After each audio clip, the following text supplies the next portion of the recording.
Hair কেয়ারের ক্ষেত্রে শ্যাম্পুর পাশাপাশি কন্ডিশনারেও এখন দেখা যাচ্ছে বিভিন্ন রকমের ভ্যারিয়েশন। হেয়ার কন্ডিশন বা কনসার্ন বুঝে কন্ডিশনার চুজ করতে না পারলে কিন্তু আমরা প্রপার বেনিফিটটা পাবো না। ভাবছেন কন্ডিশনারের আবার টাইপস আছে নাকি? হ্যাঁ, আজকে কথা বলবো হেয়ার কনসার্ন অনুযায়ী ডিফারেন্ট টাইপস অফ কন্ডিশনার নিয়ে।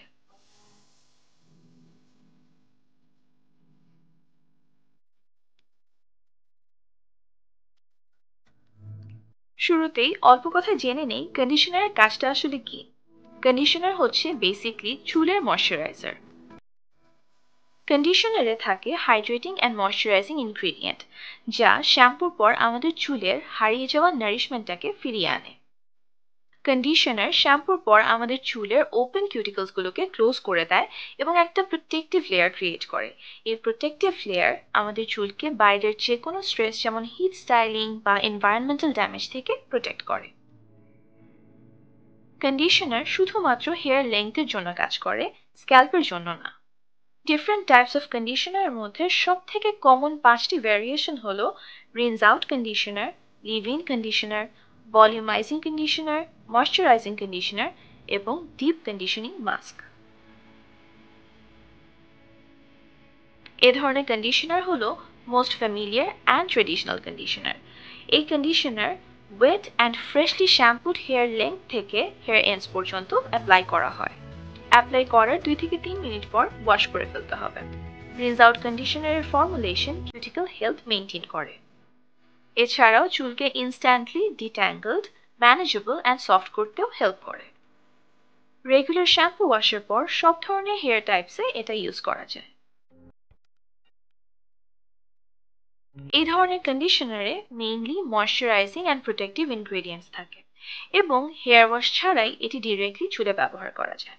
ড্রাই হেয়ারে ইউজ করা যায় বলেই এই কন্ডিশনারের টেক্সচার অন্যান্য যে কোনো কন্ডিশনারের থেকে লাইট ওয়েট হয়।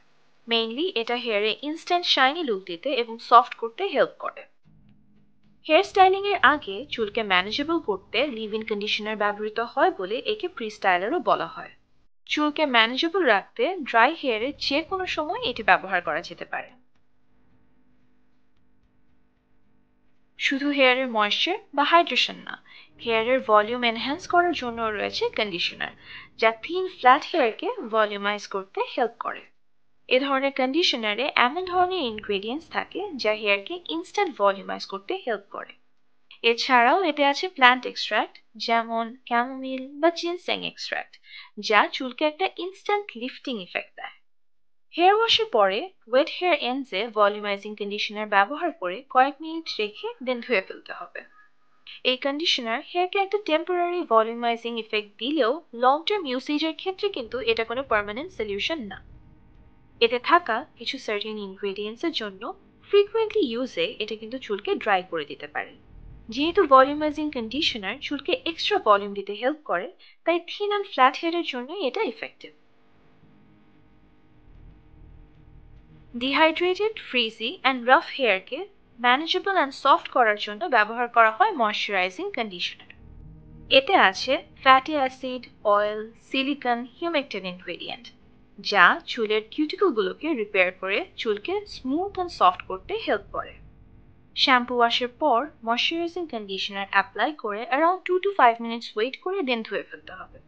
ড্রাই অ্যান্ড ড্যামেজ হেয়ারের রাফনেস অ্যান্ড ড্রাইনেস দূর করতে উইকলি হেয়ার কেয়ার রুটিনে এই কন্ডিশনারটি বেশ কার্যকর। রেগুলার হেয়ার কেয়ার প্রোডাক্টসের বাইরেও হেয়ারের কন্ডিশন অ্যান্ড কনসার্ন বুঝে আমাদের দরকার পড়ে কিছু স্পেশাল হেয়ার ট্রিটমেন্ট, যা আমাদের চুলকে দিবে extra hydration and moisturisation. Regular কন্ডিশনারের চেয়ে ডিপ কন্ডিশনিং মাস্কের টেক্সচার একটু বেশি ক্রিমি অ্যান্ড ইন্টেন্স হয়। ডিপ কন্ডিশনিং মাস্কে লার্জার মলিকিউলসের সাথে স্মল মলিকিউলস থাকায় এটি হেয়ারের ডিপার লেয়ারে অ্যাক্টিভ ইনগ্রেডিয়েন্টস পেনিট্রেট করতে হেল্প করে। ডিপ কন্ডিশনিং মাস্কে হিউমেকটেন্ট বা ওয়াটার অ্যাট্রাক্টিং ইনগ্রেডিয়েন্টস যেমন হাইলুরনিক অ্যাসিড বা গ্লিসারিন থাকায় এটি চুলের ময়েশ্চার রিটেইন করে। এতে চুলের ড্রাইনেস অ্যান্ড রাফনেস রিডিউস হয় এবং চুলের ইলাস্টিসিটি ইমপ্রুভ হয়। রেগুলার কন্ডিশনার চুলকে বাইরে থেকে ময়শ্চারাইজ করলেও চুলের বিভিন্ন রকমের ইস্যুস যেমন split sense, breakage, chemical damage এই ইস্যুগুলো সলভ করতে প্রপারলি হেল্প করে না। তবে ডিপ কন্ডিশনিং মাস্কে থাকা সিরামাইডস অ্যান্ড ন্যাচারাল অয়েলস এই ধরনের প্রবলেমগুলোর জন্য ইফেক্টিভলি কাজ করে। শ্যাম্পুর পর ওয়েট হেয়ারে এই মাস্ক অ্যাপ্লাই করে 15 থেকে 20 মিনিট অপেক্ষা করতে হবে, দেন ধুয়ে ফেলতে হবে। এই ক্ষেত্রেও স্ক্যাল্পে মাস্ক ইউজ করা যাবে না। নর্মাল অ্যান্ড অয়েলি হেয়ারের ক্ষেত্রে মান্থলি একবার ডিপ কন্ডিশনিং মাস্ক ইউজ করা যেতে পারে। রাফ অ্যান্ড ড্রাই হেয়ারের ক্ষেত্রে মান্থলি 2 থেকে 3 বার ডিপ কন্ডিশনিং করাটা জরুরি। আর কেমিক্যালি ট্রিটেড হেয়ারের জন্য উইকলি 1 থেকে 2 বার ডিপ কন্ডিশনিং করাটা খুব important. I hope different types of conditioner নিয়ে জানতে পেরেছেন। নেক্সট টাইম অন্য কোনো টপিক নিয়ে আবারও চলে আসবো। Till then, take care.